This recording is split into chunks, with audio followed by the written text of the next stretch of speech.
genuen egoera posible bat da hau.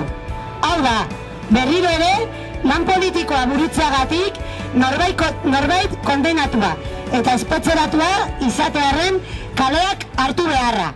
Amorruz eta konpromisoz.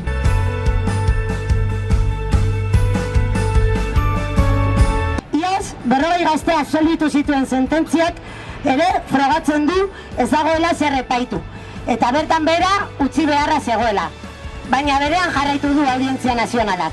Gazteriaren eta herritarron konpromiso eta edintasunari muzin eginez.